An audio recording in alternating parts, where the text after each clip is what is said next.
આજે એક રાજકોટ ખાતેની પત્રિકાનો મામલો આવ્યો અને હું ટીવી પર જોતો હતો કે પોલીસે એની પર કાંઈ કાર્યવાહી કરી કોઈની ફરિયાદના આધારે. જાગો લેવા પટેલ જાગો. હવે ભાઈ જાગેલા જ છો. આમાં પોરબંદર મત વિસ્તાર છે, એમાં લેવા પટેલ ઊભા છે. તો કોઈ કડવા પટેલ આવી પત્રિકા છપાવી કે જાગો કડવા પટેલ જાગો?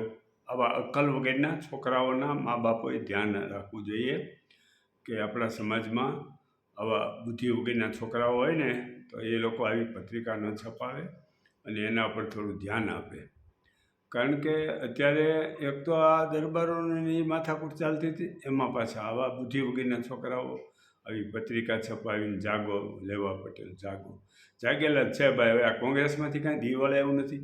વિઠ્ઠલભાઈ રાદડિયા ગયા, નરહરી અમીન ગયા, આવા બધા આપણા લેવા પટેલો કેટલા શક્તિશાળી માણસો ભાજપમાં જોડાયા અને અત્યારે રાષ્ટ્ર લેવલે રાજ્ય લેવલે વધારે એ લોકોની પાસે બહુમતી છે રાજ્ય કરવાની. અને આવા સમયમાં સહકારની ભાવનાથી ચાલવાનું. આ હું લેવા પટેલ છું તો આજે હું તમને એક દાખલો આપું કે 1985 પછી કેશુબાપાની સરકારમાં પુરુષોત્તમભાઈ રૂપાલા હતા. મેં રજૂઆત કરી કે ભાઈ અમારી વાડીમાંથી કેનાલ નીકળી છે અને એની બાજુમાં રસ્તો બનાવે છે અને ફોરેસ્ટવાળા એનામાં ઝાડ વાવે છે. તો આમાં પછી ઢોરવાળા માલધારીઓ ત્યાં ઢોર છાંયે બેસાડશે, પાણી પાવા આવશે, અમારી ખેતરી વાડીમાં બધાને અસર થશે, નુકસાન થશે. તો શું કરવાનું? મને કે હું કાર્યવાહી કરું છું. પુરુષોત્તમભાઈ રૂપાલાની વાત કરું છું, 96-97ની વાત છે. એને મેં કીધું અમારા ગામમાં બધા લેવા પટેલો જ છે, આખું ગામ લેવા પટેલોની જ છે, ખાંભડા, અને આ પરિસ્થિતિ છે. એ માણસ એટલે એ રૂપાલા બીજા દિવસે સવારે 10-10:30 ગાંધીનગરથી સવારે નીકળીને ખાંભડા, 250 કિલોમીટર થાય ખાંભડા, ત્યાં એ રૂબરૂ આવ્યા, અધિકારીઓને બોલાવ્યા અને સૂચના આપી. હવે આપણા લેવા પટેલના જે છે, જો કોઈ મિનિસ્ટર હોય એમાં છે હેસિયત આવી? હાલી નીકળ્યા છો તે. હવે ઓલો બિચારો ઊભો છે ડાગલાની જેમ ઠેકડા માર્યા કરે, ઘડીક ગાડું હાંકે છે ને ઘડીક ક્રિકેટ રમે ને ઘડીક ઓલું કરે છે ને પેલું કરે છે ને એમ એ રાજ ભોગવવાની.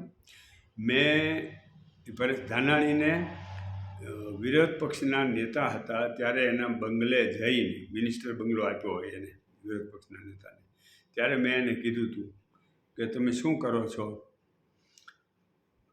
કેમ આ ભાજપની બહુમતી આવે છે? કોઈ એની ટેકનિક છે? કોઈ આ લોકો વાતું કરે છે, ચીપ નાખે છે? તો મને એણે એ ધાનાણીએ એવું કીધેલું એના બંગલે કે દરેક વ્યક્તિના, પ્રજાના માનસમાં મોદીજીની ચીપ ઘૂસી ગયેલી છે, એટલે એ લોકો ભાજપને મત આપે છે ને એને કારણે એની સરકાર બને છે. હવે આવી વાત કરનાર વ્યક્તિ હોય અને બીજું કે ખબર છે કે હવે કોંગ્રેસમાં કોઈ શક્તિશાળી વ્યક્તિ રહ્યા નથી. અને હું આટલો આગ્રહ એટલા માટે કરું છું કે એક તો આ ભાગલા પડતા જાય જ્ઞાતિ, પેટા જ્ઞાતિ, એનાથી વિખવાદ થાય. કારણ કે આપણે એકબીજાના ધંધા બધા સંકળાયેલા જ છે. લેવા પટેલો હોય, કડવા પટેલો હોય કે ક્ષત્રિય હોય કે બધાએ. એટલા માટે મેં અગાઉનો મારા વિડીયોમાં મેં ખાસ આ કીધું હતું કે ભાઈ એક ભારત એક આ ગુલદસ્તો છે અને ગુલદસ્તોમાં બધા જ ફૂલ હોય, શોભે. આ 2 દિવસ પહેલાં મારે એક બેનનો પરમ દિવસે ફોન આવ્યો હતો, જાડેજા નીતા કરીને નામ છે એનું.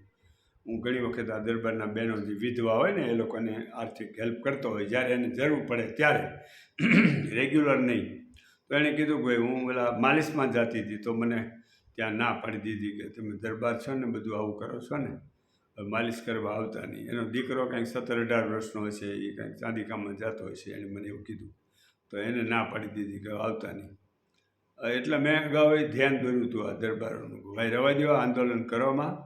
આ પગ ઉપર કુવાડા મારવાનો ધંધો કરો છો તમે તો આંદોલન કરીને કાર્યવાહી બેસી જશો, પણ કાયમ માટે સમાજની અંદર નાના માણસો જે હોય ક્ષત્રિયો દરબારો એ વર્ગ વિગ્રહ ઊભો કરતા જાઓ તમે, એના કારણે નોકરી ધંધામાં એને મેં અગાઉના મારા પહેલાં વિડીયોમાં ખાસ કીધું હતું કે આ પગ ઉપર કુવાડા મારવાનો ધંધો આવ્યો છે, આંદોલનમાં લાગી પડ્યા છે. તો પણ જ્યાં સુધી સાત્વિક બુદ્ધિ ન થાય ને ત્યાં સુધી ત્યાં જો હમણાં બધા રાજા રજવાડાઓ ભેગા થઈ અને સાથે રાજકોટ ખાતે મળ્યા, સાથે જમ્યા, અને એ લોકોને કારણ કે રોયલ બ્લડ છે ને એ રાજવીઓને ભાન પડે છે કે આ કરાય ને આ ન કરાય, બરાબર. એટલે એ લોકોએ બહુ સારો નિર્ણય લીધો, એટલે લેવા કરવાનું બંધ કરીને સારા માના કરતા હોય કરો.